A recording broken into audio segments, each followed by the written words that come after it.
There's so many different organizations that are affected with mind control that we cannot be misled into believing that it's just one particular group of people or another. We can't even say that this is Democrats or Republicans. No. This has nothing to do with party lines.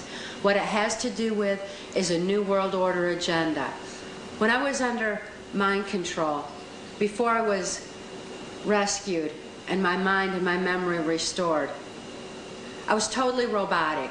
I had no ability to think for myself. I had no ability to question or to reason. I could only do exactly what I was told to do. One thing that I was told to do was to attend a White House cocktail party. This was during the Reagan-Bush administration while Ronald Reagan was president. It was on one occasion in particular that I heard Ronald Reagan talking with then Prime Minister of Canada, Brian Mulroney, who was also involved in this New World Order effort. And he said at that time that he believed the only way to world peace is through mind control of the masses. This is terrifying in proportion, especially when, having experienced mind control, I know that there is no peace of mind under mind control. Without free thought, there's no free will. Without God-given free will, there's no spiritual expression. And I wonder, what kind of a so-called world peace can we have where people have no peace of mind, where they have no spiritual expression, when they're not even in touch with their own identity? Or it's very frightening in proportion when we consider the ramifications of what all mind control entails and how anyone can justify a robotic society under the so-called world peace guise, which is actually the New World Order, world dominance. It's my experience that Ronald Reagan took orders directly from George Bush. George Bush was one of the highest up that I'm aware of, if not the highest up that I was ever exposed to during the course of my White House Pentagon level mind control victimization. George Bush began with the United Nations. He went on to head our CIA. And then by everything that I witnessed and experienced, it was George Bush who was in control of our country through 3 administrations, because Ronald Reagan answers to George Bush. Then George Bush was in office himself. And after that, Bill Clinton went into office.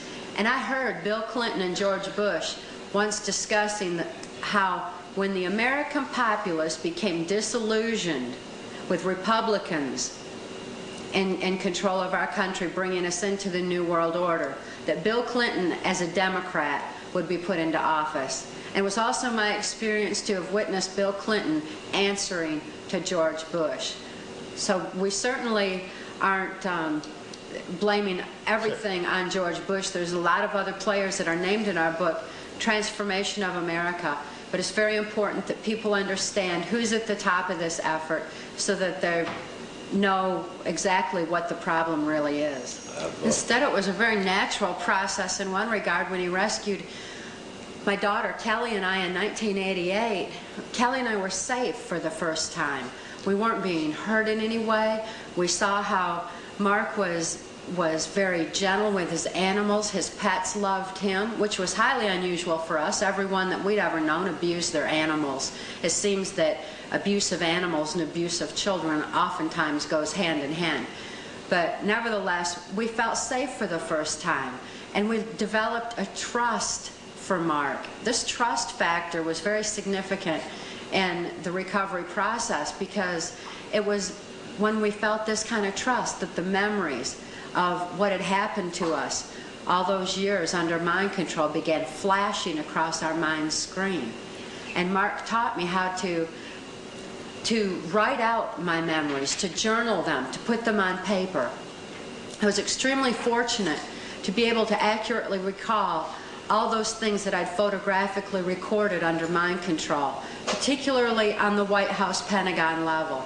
This information that I was able to remember as a result of Mark's expertise is what's been documented in our book, Transformation of America. My daughter Kelly was not so fortunate. Once she began remembering She went into a respiratory failure and was hospitalized in Humana Hospital in Anchorage, Alaska. It was through a series of well-orchestrated events by some of her politically affluent abusers that thrust Kelly into the custody of the state of Tennessee, where she remains a political prisoner to date.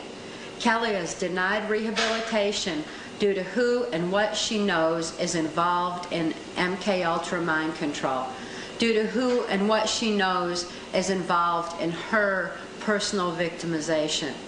Kelly is waiting the day that good people will join voices and be effective in taking back our government and getting these secrets that have been covered up under national security released. So-called national security. So that she can be helped. This blanket of national security is certainly threatening the security of our nation when it covers up such horrible crimes as have been perpetrated against humanity by those in control of our government.